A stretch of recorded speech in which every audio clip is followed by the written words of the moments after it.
I do believe in a God who prospers in the natural and in the spiritual, and that is certified by what we saw in Mark 10 verses 25 through 31, that we can expect recompense in this life. And when circumstances are right, when the environment is not as obstructionist as it usually is, then that environment reduces substantially the amount of suffering that the people in that environment have to go through in order to reach their potential.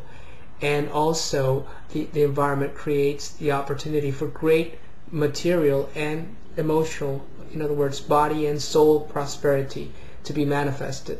And that's why nations such as America and the United Kingdom have prospered the way they have, and that's why they have the global influence that they've had, the cultural and economic influence, because they have been nations that have been willing in one way or another to seek after the things of God in ways that other nations, practically most other nations in history, in human history, have not. So there is nothing wrong with the concept, with the natural concept of a God who prospers in the natural. The problem is when that becomes your focus, then you are taken away from the true prosperity of God. Even if God prospers you in the natural, you have to be willing to give all of that up, to go through periods of scarcity and suffering in order for God's purposes to be fulfilled.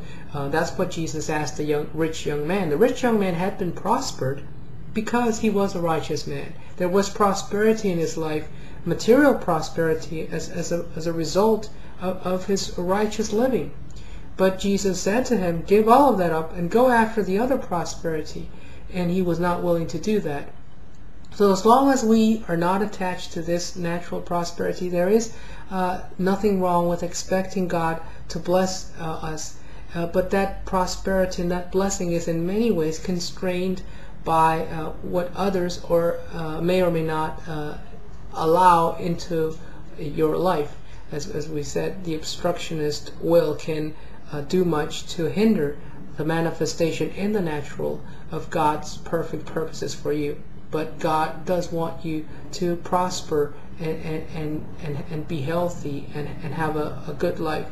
And if it prevents you from enjoying those things, there has to be a purpose that you are fulfilling.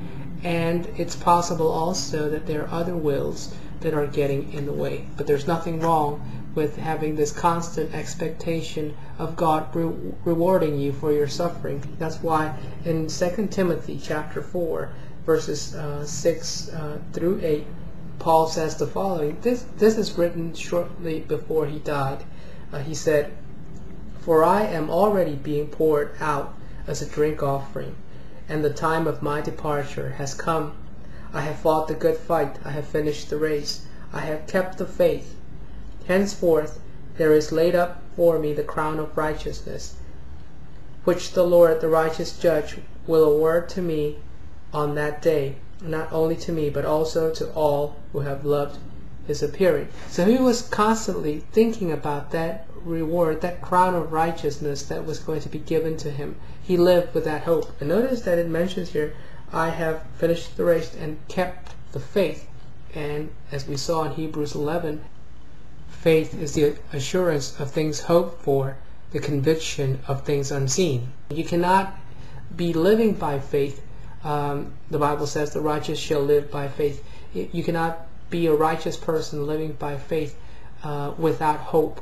And that hope means that eventually you will be rewarded. Things will get better somehow, either in life or in death.